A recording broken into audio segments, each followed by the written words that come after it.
जी बाबा जी। रजब दा महीना वे मैं हज़रत अली अरां दी शान दे विच कोई तुहाडे अगे तुहाडे पेश कोई चंद शेर मतबले भी पेश करन लगा। बाबे अरां फरमाया कसो क्या आया ने भी खैबर फतह ते मुश्किल ना हल हुंदी। खैबर फतह ते मुश्किल ना हल हुंदी जे ना हैदरे करार आउंदे। जेकर 5 तन सदके ना सहन करदा कदे दीन ते ना मौसम बहार आउंदे। फजल करम ते तरस दी रहमत दी घट बन के जे ना कमली वाले सरकार आउंदे। जन्नत वेलियां दोजगी भीड़ कसूर मंदा ओदे विच किवें गुनाहगार आउंदे। ते कुफर ते शिरक दे घर मकान होई मालक आए जदू दो जहान वाले। ओदी शान दे विच बयान सारा राह दसदे ईमान करान वाले। सूरज दीन दा चढ़िया मार लाटा खुल गए राज तो ईद इरफान वाले। ते तुसी पढ़ो दरूद कसूर मंदा ए जमीन वाले ते आसमान वाले। कुफर शिरक की होई सवेर यकदम जदू चढ़िया दो जहान दा चन्न। शाना वेख के शाना वेख जमीन ते मोहम्मद आमीन दियां टोटे हो गया सी आसमान दा चन्न। लंबू जुल्म दे बुझ गए वांग दीवे जदू चढ़िया सी हैदर दी शान दा चन्न। तो दा माह रमजान ते ईद कादी कसूर मंदा जिस डिठा ही नहीं अपने ईमान दा चन्न। वाह वाह बाबा जी वाह वाह। ते सूरज चन्न भी जिन्ना दी मन टुरदा ऐ रब ओना तू किधरे वख दसी।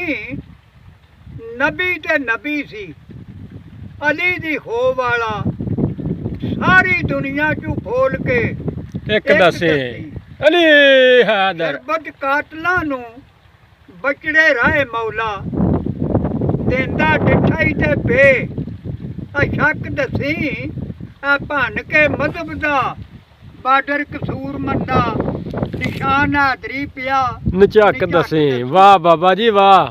ते बंदा सिफत की उस दी कर सकदा आशिक रब है जिस हसीन उत्ते। लखां यूसफी हुसन पै होण सदके ओदे एक एक वाल मोहीन उत्ते। वाह वाह। ओदे जिहा कुबे आ मिसाल सोहना आया होर नहीं कोई बन जमीन उत्ते। ते जे जमीन ते नहीं कसूर मंदा कौन गया अरश अजीम उत्ते। वाह जी वाह। ते बेशक अरश अजीम दा बड़ा रुतबा परेशाना वध ने उस जमीन दियां। वाह बाबा जी वाह। जिथे हजूर दा होया सी नूर अनवर लाटां चमकियां दुरे यतीम दियां। वाह। जनता तू वध मदीने दियां गलियां ने जिथे तलियां लगियां मोहम्मद आमीन दियां। ते तक तक मदीने वल कसूर मंदा अखी पक गियां अरश अजीम दियां। ते करे जाह दिया बातां ते हजूर नू कहे बंदा मुसलमान पर मोमन नहीं हो सकता। वाह। जिक्र करे खुदा खुदा पिया मोहम्मद दे नाम बाजू ऐ दिल तू कुफर दा दाग नहीं धो सकदा। वाह बाबा जी। अदब खुलक तू होवे सू दिल खाली ऐ दर्द सहन दे विच नहीं ਰੋ ਸਕਦਾ ਤੇ ਪੜ੍ਹੇ ਤਜਦ ਤੇ ਹੋਵੇ ਨਮਾਜ਼ੀ ਕਸੂਰਮੰਦਾ, ਉਹ ਜੰਤੀ ਕਦੇ ਨਹੀਂ ਹੋ ਸਕਦਾ। ਵਾਹ ਬਾਬਾ ਜੀ ਵਾਹ। ਤੇ ਇੱਕ ਸਜਦਾ ਇਬਲੀਸ ਨੇ ਨਾ ਕੀਤਾ, ਇਸ ਗੱਲ ਦਾ ਕੀ ਸੀ ਅਸਰ ਪਿਆ? ਕਰੇ ਲੱਖ ਆਬਾਦਾਂ ਨਹੀਂ ਕੰਮ ਤੇਰੇ, ਇਸ ਵਣਜ ਵਿੱਚੋਂ ਖਾਨਾ ਕਸਰ ਪਿਆ। ਤੂੰ ਮੁਸਲਮਾਨ ਕਾਹਦਾ, ਤੇਰਾ ਈਮਾਨ ਕਾਹਦਾ, ਜਿਹੜਾ ਨਬੀ ਨੂੰ ਆਖਣਾ ਬਸ਼ਰ ਪਿਆ ਤੇ ਫਾਇਦਾ ਕੱਖ ਵੀ ਨਹੀਂ ਹੋਣਾ ਕਸੂਰਮੰਦਾ। ਆ ਨਜ਼ਮ ਬੋਲੇ ਜਾਂ ਨਸਰ ਪਿਆ, ਵਾਹ। ਧੋਵੇ ਗਮ ਮਾਮ ਦਾ ਵਿੱਚ ਦਿਲ ਤੇ, ਕਰੇ ਆਕੜਾਂ ਸ਼ਾਨ ਬੁਲੰਦ ਕਿਵੇਂ, ਕਰੇ ਆਕੜਾਂ ਸ਼ਾਨ ਬੁਲੰਦ ਕਿਵੇਂ। ਆ ਪੀਣਾ ਦੁੱਧ ਸ਼ਰਬਤ ਨਹੀਂ ਪਤਾ ਤੈਨੂੰ, ਪਾਣੀ ਕਰਬਲਾ ਹੋਏ ਸਨ ਬੰਦ ਕਿਵੇਂ। ਫਿਰ ਨਾ ਆਪ ਆਜ਼ਾਦ ਹੈ ਯਾਦ ਤੈਨੂੰ, ਹੋਈ ਆਲ ਰਸੂਲ ਦੀ ਤੰਗ ਕਿਵੇਂ। ਤੇ ਹਾਲ ਸੁਣ ਕੇ ਮਾਮ ਦੇ ਕਸੂਰਮੰਦਾ, ਤੇਰੇ ਹੱਸਦੇ ਰਹੇ ਸਨ ਦੰਦ ਕਿਵੇਂ। ਤਾਂ ਗੱਲਾਂ ਦਰਦ ਹੀ ਕਰਨਾ ਰੱਬ ਜਾਣੇ, ਨਾ ਕੋਈ ਸ਼ਾਇਰੀ ਦਾ ਮੈਨੂੰ ਬਹਾਰ ਹੈ ਜੀ।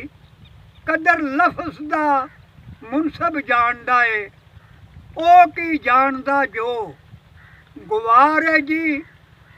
ਸੋਨਾ ਕੋਲ ਸਰਾਫ ਦੇ ਜਾਏ ਜਦੋਂ, ਤੇ ਵਹਿੰਦਾ ਪਿਆ ਕਸਵੱਟੀ ਤੇ ਮਾਰੇ ਜੀ। ਕਸੂਰਮੰਦ ਮੇਰਾ ਮੌਲਾ ਫਜ਼ਲ ਕਰਸੀ, ਬੰਦਾ ਪੁੱਜ ਕੇ ਤੇ ਗੁਨਾਹਗਾਰ ਹੈ ਜੀ। ਵਾਹ ਵਾਹ। ਤੇ ਕਰਾਂ ਵੈਣ ਤੇ ਦਰਦ ਨਹੀਂ ਸਹਿਣ ਹੁੰਦਾ। ਵਾਹ ਬਾਬਾ। ਦੋਸਤੋ ਮੈਂ ਸ਼ਾਇਰ ਵੀ ਨਹੀਂ, ਇਹ ਗੱਲ ਸੁਣੀ ਸੁਣਾਈ ਤੇ ਪਿਆ ਕਰਨਾ, ਜਿਹੜੀ ਕਰਨਾ ਉਸ ਦਾ ਮਹਿਰ ਵੀ ਨਹੀਂ। ਵਾਹ। ਇਹ ਦਸਾਂ ਸਭੇ ਬਿਆਨ ਮੈਂ ਸ਼ਾਨ ਕਰਕੇ ਜ਼ਬਾਨ ਅੰਦਰ, ਇਹ ਡਿੱਠਾ ਹੈਰ ਵੀ ਨਹੀਂ। ਕਸੂਰਮੰਦ ਬੇ ਇਲਮ ਕੀ ਸ਼ੇਰ ਕਰਨਾ, ਇਹ ਕੀਤੀ ਹੋਈ ਕਿਤਾਬਾਂ ਦੀ ਸੈਰ ਵੀ ਨਹੀਂ। ਵਾਹ।